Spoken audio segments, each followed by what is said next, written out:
नमस्कार साथियों, भारत के भूगोल की क्लास में आपका हार्दिक स्वागत है। आज अपन चर्चा करेंगे हिमालयी नदी तंत्र की ब्रह्मपुत्र नदी के बारे में। ब्रह्मपुत्र नदी एवं ब्रह्मपुत्र की सहायक नदियों के बारे में चर्चा करेंगे। तो शुरुआत करते हैं और देखते हैं कि ब्रह्मपुत्र नदी का उद्गम कहां पर होता है। तो ब्रह्मपुत्र नदी का उद्गम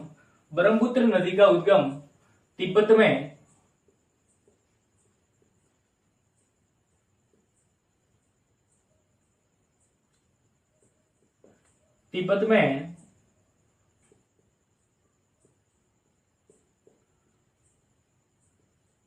मानसरोवर झील के पूर्व में मानसरोवर झील के पूर्व में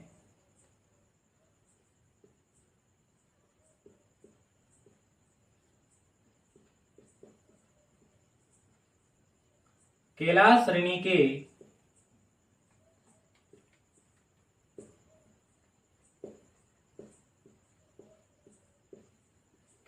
श्रेणी के चेमा युंगडुंग हिमनद से होता है।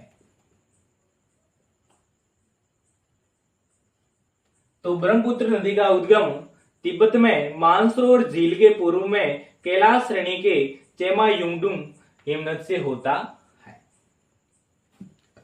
ब्रह्मपुत्र नदी को तिब्बत में सापंगो या यारलुंग जाबंगो के नाम से जानते हैं। तिब्बत में ब्रह्मपुत्र नदी को सापंगो या यारलुंग जाबंगो के नाम से जानते हैं। ब्रह्मपुत्र नदी तिब्बत में प्रवाहित होती हुई भारत में अरुणाचल प्रदेश में प्रवेश करती है। भारत में ब्रह्मपुत्र नदी अरुणाचल प्रदेश में नामचा बरवा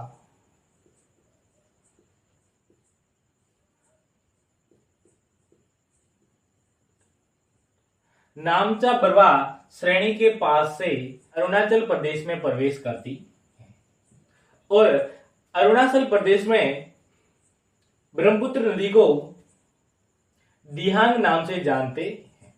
इस नाम से दिहांग। तो अरुणाचल प्रदेश में ब्रह्मपुत्र नदी को दिहांग नाम से जानते हैं।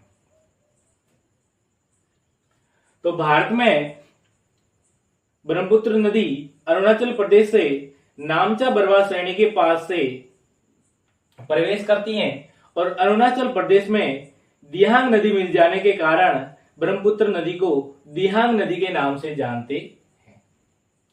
फिर ये ब्रह्मपुत्र नदी असम में आ जाती है और असम में ब्रह्मपुत्र नदी में आकर इसकी सहायक नदी मिलती है। उस नदी का नाम है लोहित नदी। क्या नाम है? लोहित नदी। लोहित नदी एवं दिबांग नदी। कौन सी नदी? दिबांग। यह है दिबांग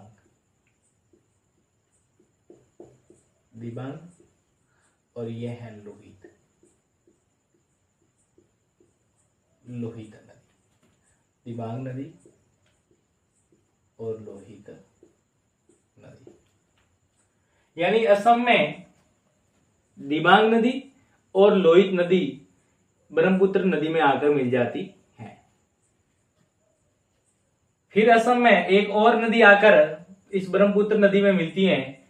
इस नदी का नाम है, ये असम से अरुणाचल प्रदेश और यहां से आती है।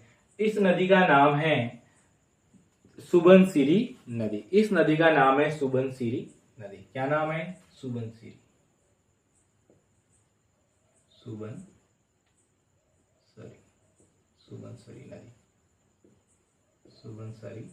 नदी। इस नदी का नाम है सुबनसिरी नदी। फिर इस ब्रह्मपुत्र नदी पर एक नदीय द्वीप है असम में। इस द्वीप का नाम है माजुली द्वीप। इस द्वीप का नाम क्या है? माजुली द्वीप। माजुली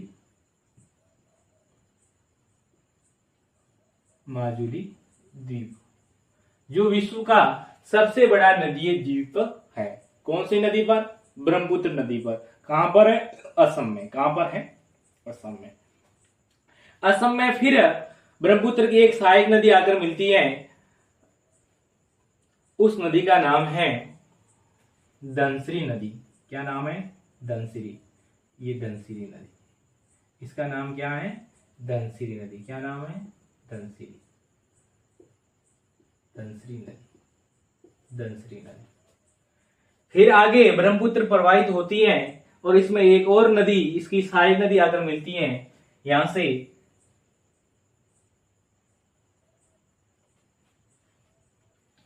इस नदी का नाम है कामेंग नदी। क्या नाम है? कामेंग। कामेंग नदी। कामेंग नदी आकर मिलती है। कौन सी नदी आकर मिलती है? कामेंग नदी। कौन सी नदी मिलती है? कामेंग नदी मिलती है। अरुणाचल प्रदेश में से आकर असम में प्रवाहित होती हुई ब्रह्मपुत्र नदी में मिल जाती है ये कामेंग नदी। आगे ब्रह्मपुत्र प्रवाहित होती है तो यहां पर ये नदी आकर मिलती है ब्रह्मपुत्र में। इस नदी का नाम है कोपिली नदी। क्या नाम है? कोपिली नदी। क्या नाम है? कोपिली नदी। क्या नाम है? कोपिली नदी। कोपिली नदी। फिर ब्रह्मपुत्र नदी आगे असम में प्रवाहित होती है तो यहां पर एक नदी इसमें आकर मिलती है। इस नदी का नाम है मानस नदी। क्या नाम है? मानस नदी। क्या नाम है? इसका नाम है मानस नदी। मानस, मानस नदी, मानस नदी। फिर आगे ब्रह्मपुत्र असम में प्रवाहित होती है तो यहां पर एक नदी इसमें आकर मिलती है। इस नदी का नाम है सनकोस नदी। क्या नाम है? सनकोस नदी। सनकोस नदी। सनकोस नदी। क्या नाम है? सनकोस नदी। फिर आगे ब्रह्मपुत्र असम में प्रवाहित होती हुई ये बांग्लादेश में आ जाती है। कहां आ जाती है? बांग्लादेश में आ जाती है। बांग्लादेश में आ जाती है और बांग्लादेश में ब्रह्मपुत्र को जमुना के नाम से जानते हैं। बांग्लादेश में ब्रह्मपुत्र को जमुना के नाम से जानते हैं और इस जमुना में एक और सहायक नदी आकर मिल जाती है, यहां से होकर, यहां से होकर, यहां से। इस नदी का नाम है तीस्ता नदी। क्या नाम है? तीस्ता नदी। तीस्ता नदी। तीस्ता नदी। तीस्ता नदी सिक्किम, सिक्किम से पश्चिमी बंगाल, पश्चिमी बंगाल से होते हुए ये बांग्लादेश में आ जाती है और बांग्लादेश में आकर ये ब्रह्मपुत्र में मिल जाती हैं और ब्रह्मपुत्र को बांग्लादेश में जमुना नदी के नाम से जानते हैं। जमुना नदी के नाम से जानते हैं। ये सिक्किम, ये नीचे वाला पश्चिमी बंगाल। फिर आगे ये ब्रह्मपुत्र नदी प्रवाहित होती है और इसमें आकर पद्मा नदी मिल जाती है। कौन सी नदी आकर मिल जाती है? पद्मा। और ब्रह्मपुत्र को बांग्लादेश में जमुना कहते हैं। क्या कहते हैं? जमुना। जमुना नदी। जमुना नदी। और ये है पद्मा नदी। पद्मा नदी। पद्मा और जमुना दोनों मिल जाती है और मिल जाने के बाद में इस नदी को मेघना नदी के नाम से जानते हैं। किस नाम से जानते हैं? मेघना नदी।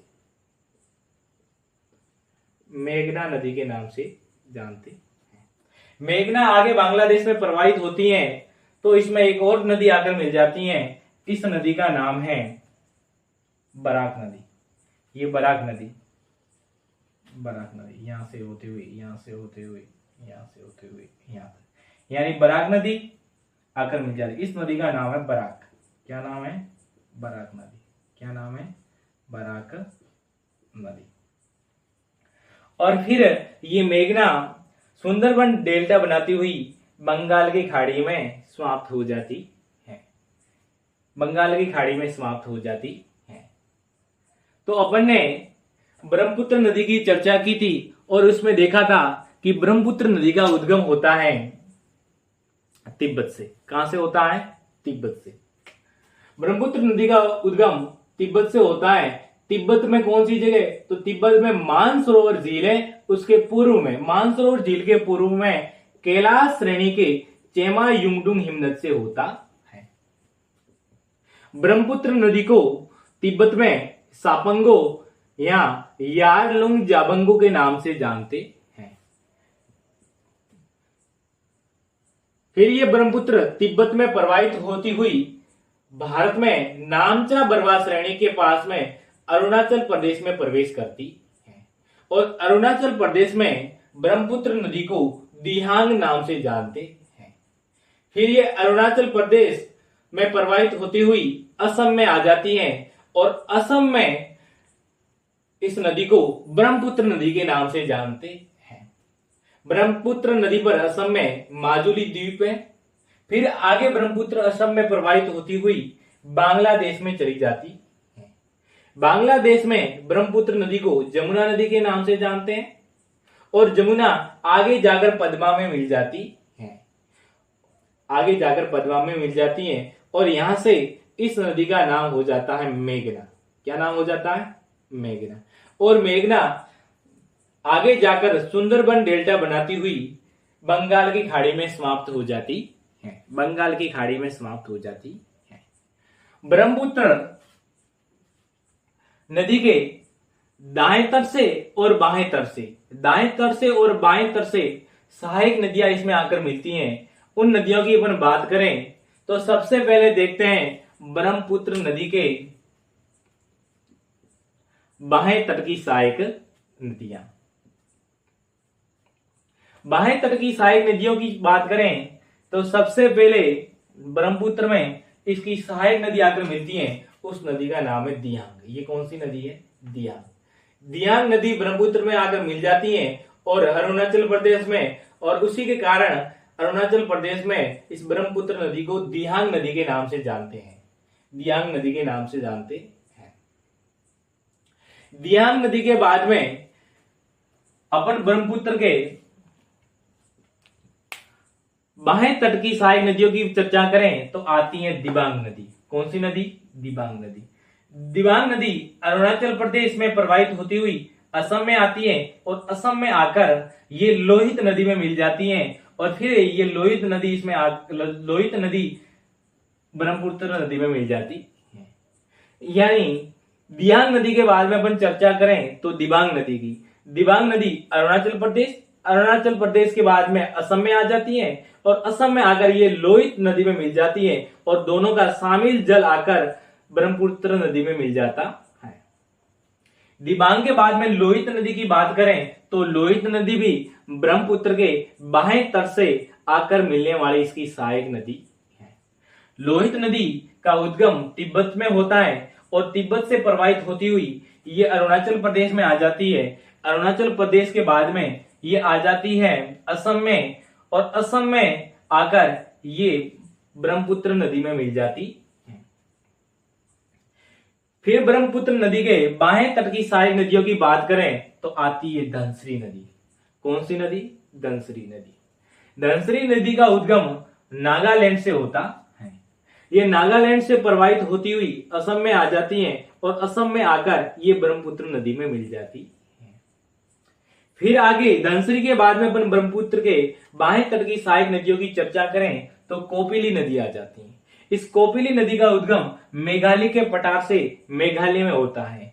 फिर ये कोपिली नदी मेघालय में प्रवाहित होती हुई असम में आ जाती है और असम में आकर ये गंगा नदी में मिल जाती है। कोपिली के बाद में ब्रह्मपुत्र के बाएं तट की सहायक नदियों की बात करें तो आती है बराक नदी। बराक नदी का उद्गम नागालैंड में होता है। नागालैंड से ये मणिपुर, मणिपुर से मिजोरम, मिजोरम से असम और असम से होते हुए ये बांग्लादेश में आ जाती है और बांग्लादेश में आकर ये मेघना नदी में मिल जाती है। ये थी ब्रह्मपुत्र के बाएं तट की सहायक नदियां। कौन कौन सी अपन ने देखी थी बाएं तट की सहायक नदियों में? दिहांग, दिबांग, लोहित, धनसरी, कोपिली और बराक नदी। ये थी ब्रह्मपुत्र के बाएं तट की सहायक नदियां। आगे अपन ब्रह्मपुत्र के दाएं तट की सहायक नदियों की चर्चा करें तो देखते हैं दाएं तट की सहायक नदियों में आती है सुबनसिरी नदी। कौन सी नदी है? सुबनसिरी नदी। इस सुबनसिरी नदी का उद्गम तिब्बत में होता है और तिब्बत से प्रवाहित होती हुई ये अरुणाचल प्रदेश में आती है और अरुणाचल प्रदेश में प्रवाहित होती हुई ये आगे असम में आ जाती है और असम में आकर ये ब्रह्मपुत्र नदी में मिल जाती है। सुबनसिरी नदी के बाद में आगे ब्रह्मपुत्र के दाएं तट की सहायक नदियों की बात करें तो आती है कामेंग नदी। कौन सी नदी? कामेंग नदी। कामेंग नदी भी अरुणाचल प्रदेश के बाद में असम और असम में आकर ये ब्रह्मपुत्र में मिल जाती है। आगे ब्रह्मपुत्र के दाएं तट की सहायक नदियों की चर्चा करें तो आती है मानस नदी। इस मानस नदी का उद्गम तिब्बत में होता है और तिब्बत से नेपाल और नेपाल से प्रवाहित होती हुई ये आ जाती है असम में और असम में आकर ये ब्रह्मपुत्र नदी में मिल जाती है। मानस नदी के बाद में ब्रह्मपुत्र के दाएं तट की सहायक नदियों की चर्चा करें तो आती है संकोश नदी। संकोश नदी भूटान की प्रमुख नदी है और ये भूटान में प्रवाहित होती हुई आ जाती है असम में। कहा आ जाती है? असम में। असम में आकर ये ब्रह्मपुत्र नदी में मिल जाती है। संकोश नदी के बाद में आगे ब्रह्मपुत्र के दाएं तट की सहायक नदियों की चर्चा करें तो आती है तीस्ता नदी। कौन सी नदी? तीस्ता नदी।